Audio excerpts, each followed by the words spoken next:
변화를 못 느끼고 있어요, 여러분이. 응? 반도체가 어떻게 변해가고 전 세계 인류 기업의 기술력이 어떻게 바뀌어가고 있고. 네, 이 31년 전 선대 회장의 우려는 현실이 됐습니다. 3분기 실적은 기대에 미치지 못했고 구원투수로 등판했던 삼성전자 반도체 수장은 송구하다, 기술력 확보하겠다, 이례적인 사과문까지 냈습니다. 자, 이 반도체의 겨울이 아니라 삼성전자만 겨울이라는 지금의 위기 진단해 보겠습니다. 김민수 레몬 리서치 대표 나오셨습니다. 네, 대표님 어서 오십시오. 안녕하십니까? 네, 정말 운명의 날 나오셨네요. 네. 예, 그렇습니다. 그런 질문 많이 받으시죠? 네. 요즘 이 삼성전자 주식 이거 어떻게 해야 되나? 뭐라고 답을 해주세요? 네, 일단 자리를 피하고 싶고요. 네, 불편합니다. 그런 자리가. 이렇게까지 하락한 저희가 한 7월 달, 8월 달만 하더라도 네. 저희 9만 전자 가는 줄 알았습니다. 근데 지금 세 달 만에 예. 지금 6만 원대 초반 깨질까 말까 하게 되면 두 달 동안 한 30% 빠진 겁니다. 네. 이게 뭔가 좀 변화가 있지 않고 이렇게 빠진 건가 싶긴 한데 결론적으로 말씀드리게 되면 네. 일단 많이 하락했기 때문에 삼성전자의 본질적인 가치까지 들어왔습니다. 그러면 기다리게 되면 솔직히 시간 흐름을 타고서는 갖고 있어 볼 만한 자리까지 들어왔는데 예. 제가 드리고 싶은 얘기는 한국 시장에서 삼성전자 말고도 대안을 찾는 종목들이 더 많기 때문에 네. 그런 쪽들 보시다가 오히려 완벽하게 바닥을 만드는 모습들 확인되게 되면 조금 늦더라도 그때 사는 게 더 네. 안전하지 않을까 그렇게 많이 말씀드립니다. 그렇게 말씀하시는 이유 중에 하나가 어제 나온 그 3분기 실적. 네. 시장 기대가 한 10조 약간 위였잖아요. 네, 한 10조 근데 7천억 정도쯤요. 9조 후반대도 아니고 9조 초반대가 나오면서 네. 시장의 아이디어가 많이 이제 깨져버린 상황이고 네. 저는 사실 잠정 실적보다 더 놀라웠던 게 그 반도체 수장이 내놓은 사과문. 원래 그렇죠. 삼성이 이렇게 미안하다라는 말을 하는 회사는 아니잖아요. 저도 놀랐습니다. 네, 그 내부 네. 사정을 이렇게 이야기하는 회사도 아니고 그렇죠. 일단 위기를 인정했다 이렇게 봐야 되는 건가요? 그렇습니다. 거기 나왔던 이제 첫째, 둘째, 셋째 이렇게 단락으로 나누면서 나왔던 부분들을 보게 되면 이게 삼성전자가 갖고 있는 문제구나라는 네. 쪽으로 이게 주주들이나 아니면 여러 사항들 쪽으로 같이 정리해서 말씀을 드렸다고 하더라도 예. 본인 그러니까 회사에 대한 문제에 대해서 좀 이렇게 갖춰가는 어떤 네. 흐름들을 만들어가는 과정들이 아니었을까 생각됩니다. 그러면 네. 그게 문제였으니까 앞으로 더 잘하겠다는 쪽에 대한 계획과 포부라고도 볼 수 있겠죠. 네. 그 부분을 저희가 앞으로 좀 체크를 해야 될 것 같습니다. 일단 9조 1,000억이라는 그 실적에서 제일 많이 미스가 난 부분은 일단 반도체라고 봐야 되는 건가요? 그렇습니다. 삼성전자는 메모리 반도체 회사인데 거기다가 이제 추가적으로 파운드리와 그리고 네. 또 팹리스 쪽을 더 강화시키기 위해서 여러 가지 노력을 하고 있었는데 메모리 반도체 쪽에서 계속 수익이 나면서 이쪽을 계속 같이 커가려고 했었던 부분들이 네. 이쪽이 제대로 나오지가 않습니다. 보통 저희가 메모리 업황이 돌아선다라고 하게 되면 그래도 DS라고 하는 반도체 사업 부분 쪽에서 6조 이상 나오는 게 일반적으로 바라보는 예. 부분들이 있는데 어제 추정하기로는 한 4조 정도 그러니까 중반대 정도쯤까지밖에 안 나오지 않았을까라고 바라보고 있는 이유는 네. 신성장이라고 해서 좀 TSMC 쫓아가겠다라고 했던 파운드리나 그리고 또 팹리스 쪽이 오히려 적자 폭이 커졌다는 얘기입니다. 네. 그만큼 기술의 삼성에 대해서 약간 좀 계속 노이즈가 나오고 있는 부분들이 네. 이거를 어제 반영한 실적이 아닌가 생각됩니다. 그 삼성의 본진인 D램, 이 메모리 쪽이랑 파운드리 말씀하신 것들, 네. 위탁 생산 부분, 그렇습니다. 디메모리 위탁 생산, 네. 그리고 또 설계 이쪽까지 팹리스죠? 총체적인 위기다라고 그렇게 보시는 것 같아요. 그렇습니다. 그게 이제 기존부터 좀 키워나가려고 노력을 했던 부분들이 물론 이제 계속 자금을 투입해서 네. 그만큼 격차를 쫓아가겠다고 하는 의도는 높습니다만 예. 그게 생각보다 잘 원활하게 되지 않는다는 쪽에 대한 흐름들이 나온다고 봐야 될 것 같습니다. 네, 특히 이제 메모리 부분 쪽에서는 지금 HBM3 이 얘기가 지금 계속 나오잖아요. 그렇죠. 그러니까 엔비디아도 지금 하이닉스한테만 주문 넣고 싶지는 않을 거예요. 맞습니다. 다변하고 싶겠죠. 가격 협상을 위해서는. 네. 삼성전자한테 못 주고 있는 건 분명 지금 뭐가 문제가 있다라는 건데. 그렇습니다. 뭘까요, 그게? 네, 일단은 지금은 이제 반도체 시장을 볼 때 지금 AI를 통해서 투자가 확대되면서 나오는 반도체 흐름을 본다 그러면 지금은 AI가 주도하는 반도체 사이클이 맞습니다. 예. 근데 그쪽에서 메모리 반도체도 이쪽은 비메모리라고 하거든요. 네. 그 메모리 반도체도 그 HBM이라고 하는 쪽이 커가기 시작하면서 같이 성과를 낼 수는 있는데 이게 엔비디아 그리고 또 TSMC 그리고 SK하이닉스 예. 삼각구도로 해서 만들어진 쪽이 주도가 되고 있고 삼성전자도 분명히 하고 싶어서 그쪽으로 참여하고 싶긴 한데 이게 어떤 본딩이라고 그러죠. 네. 그러니까 HBM을 이렇게 쌓아가는 방식이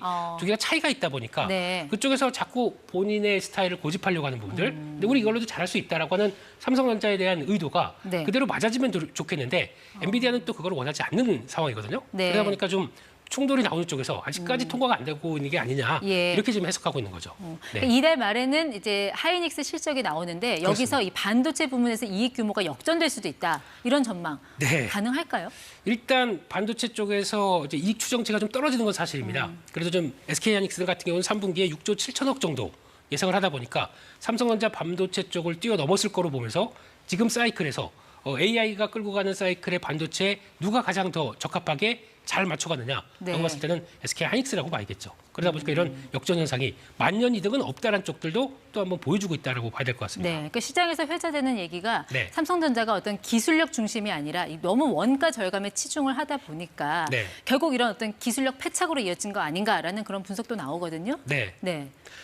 HBM 쪽도 원래는 삼성전자가 먼저 했습니다. 네, 그러다가 우리가 갖고 있는 기술력에 대해서 좀 방만했다고 할까요? 예. 그런 쪽에서 시대에 맞게 먼저 잘 맞춰서 엔비디아 보조를 맞춘 쪽은 또 SK하이닉스죠. 그만큼 그런 어떤 새로운 기술과 함께 주도력을 갖춰가는 흐름들을 네. 앞으로도 계속 끌고 가야 되는데 그러면 계속 이쪽에 대해서 성과를 내고 끌어가야 되는 쪽들이 약간 뭔가 안 맞는 쪽으로 좀 네. 기업들이 바뀌어진 게 아니냐라는 쪽의 우려감들이 좀 큰 거죠. 그러니까 HBM은 그렇다 친다고 하더라도 네. 삼성의 본질은 사실 D램이 털리면 안 됐잖아요. 삼성전자는 예전에 양산전자라고 해서 네. D램 많이 팔면은 그냥 그걸로 게임 끝이었는데 네. 여기서도 지금 뭐 하이닉스한테 밀린다. 뭐 이런 분석이 나오는데 이거는 왜 그럴까요?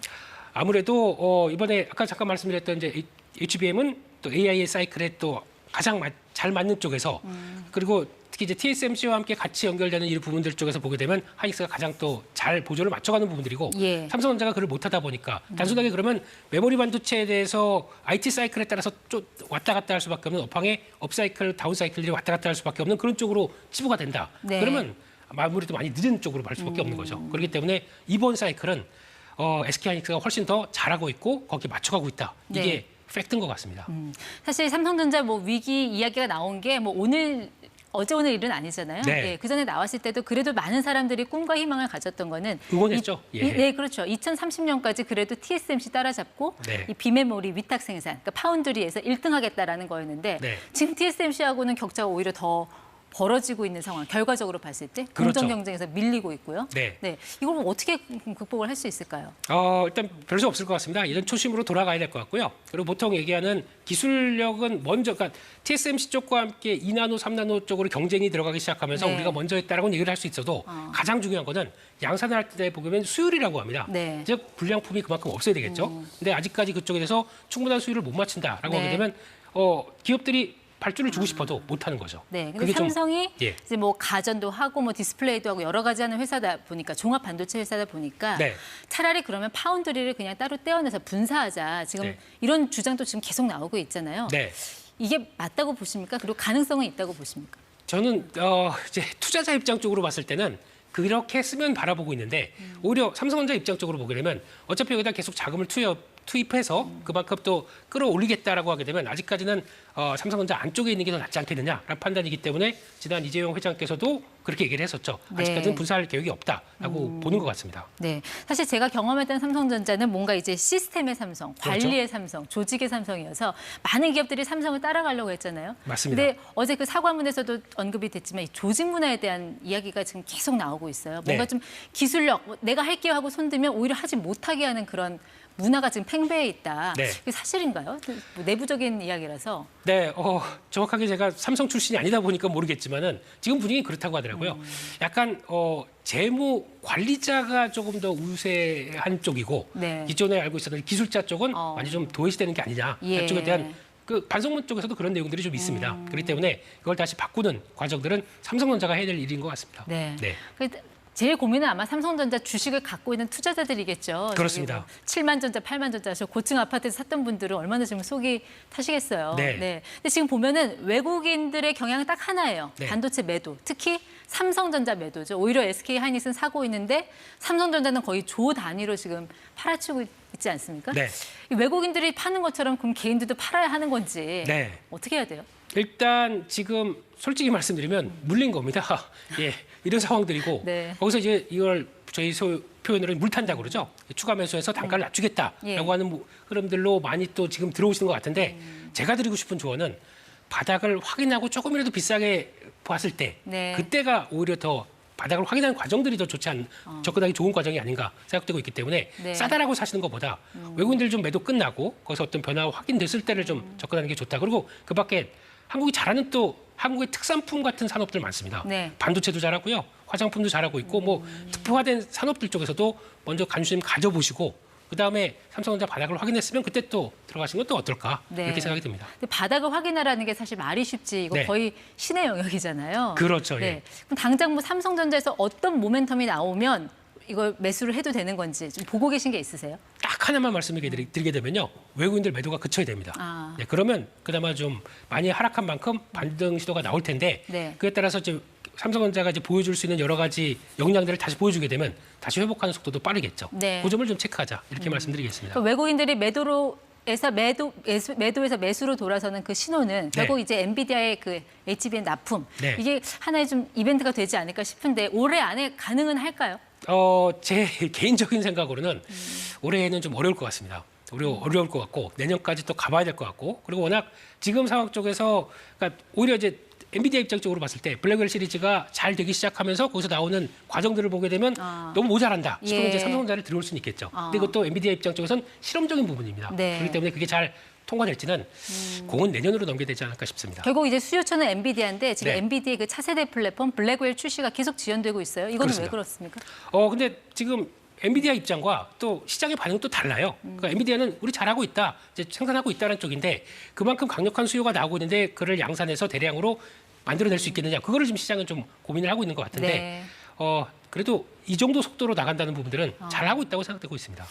알겠습니다. 이달 말에 있을 그 SK 하이닉스의 실적 발표 네. 그리고 엔비디아에 대한 그런 HBM 납품 여부 이게 아마 올해 시장에 좀 포인트가 되지 않을까 싶습니다. 네, 김민수 대표 함께했습니다. 고맙습니다. 감사합니다.